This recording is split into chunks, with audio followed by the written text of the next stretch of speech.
ಫ್ರೀಯಾಗಿ ಮೇಕಪ್ ಕಲಿಬೇಕಾ? ಹಾಗಾದರೆ ಬೇಗ ಈ ಒಂದು ಪೇಜ್ನ ಫಾಲೋ ಮಾಡಿ. ಸೊ ಇವತ್ತು ನಾನು ನಿಮಗೆ ಸ್ಟ್ರೋಕ್ ಕ್ರೀಮ್ ಅಂತ ಏನಂತಾರೆ ಅದನ್ನು ನೀವು ಹೇಗೆ ಯೂಸ್ ಮಾಡಬೇಕು, ಮಲ್ಟಿಪಲ್ ಯೂಸಸ್ ಇದೆ ಈ ಒಂದು ಕ್ರೀಮ್ದು. ಸೊ ಅದನ್ನು ಹೇಗೆಲ್ಲ ಯೂಸ್ ಮಾಡ್ಬೋದು ಅಂತ ತೋರಿಸ್ಕೊಡ್ತಾ ಇದ್ದೀನಿ. So first use of this stroke cream ಏನು ಅಂತ ಅಂದರೆ ಇದು ನಿಮಗೆ ಡಿವಿ ಫಿನಿಶ್ ಲುಕ್ನ ಕ್ರಿಯೇಟ್ ಮಾಡೋದಕ್ಕೆ ಹೆಲ್ಪ್ ಮಾಡುತ್ತೆ.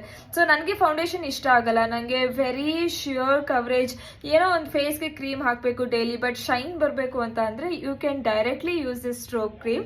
ಸೊ ಇದನ್ನು ನೀವು ಡೈರೆಕ್ಟಾಗಿ ಫೇಸ್ಗೆ ಅಪ್ಲೈ ಮಾಡ್ಬೋದು. ಸೊ ಇದು ಹೇಗೆ ಕಾಣುತ್ತೆ ಅಂತ ನಿಮಗೆ ನಾನು ತೋರಿಸ್ತೀನಿ. ಇದು ಜಾಸ್ತಿನೇ ಆಗೋಯ್ತು, ಇಷ್ಟೊಂದು ಅವಶ್ಯಕತೆ ಇಲ್ಲ. Very less product is more than enough.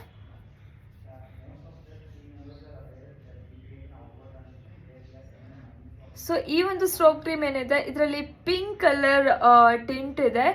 Can U C the difference? So ಇಲ್ಲಿ ಶೈನ್ ಎಷ್ಟು ಕಾಣ್ತಾ ಇದೆ ಬಟ್ ಇಲ್ಲಿ ಶೈನ್ ಇಲ್ಲ ಅಲ್ವಾ? ಸೊ ನಿಮಗೆ ಮೇಕಪ್ ಇಷ್ಟ ಆಗಲ್ಲ ಬಟ್ ಒಂದು ಡಿವಿ ಫಿನಿಶ್ ಲುಕ್ ಇರಲಿ ಅನ್ನೋದಾದರೆ you can definitely try this. ಇದನ್ನು ನೀವು ಡೈರೆಕ್ಟಾಗಿ ಫೇಸ್ಗೆ ಅಪ್ಲೈ ಮಾಡ್ಬೋದು. ಸೊ ನೀವು ನಿಮ್ಮ ಫೇಸ್ ಮೇಲೆ ಲೈಟ್ ಬಿದ್ದಾಗ ಸೊ ಆ ಒಂದು ಪ್ಲೇಸ್ ಏನಿದೆ ನೀವು ಸ್ಟ್ರೋಕ್ ಕ್ರೀಮ್ ಏನು ಅಪ್ಲೈ ಮಾಡಿರ್ತೀರ ಅದು ಶೈನ್ ಆಗುತ್ತೆ. ಸೊ ಇದು ಫಸ್ಟ್ ಯೂಸ್. ನೆಕ್ಸ್ಟ್ ವಿಡಿಯೋದಲ್ಲಿ ಇದರದ್ದು ಮಲ್ಟಿಪಲ್ ಯೂಸ್ ಹೇಗೆ ಮಾಡ್ಬೋದು ಅಂತ ತೋರಿಸ್ಕೊಡ್ತೀನಿ. ಬೇಗ ಫಾಲೋ ಮಾಡಿ. See you in the next video. Bye.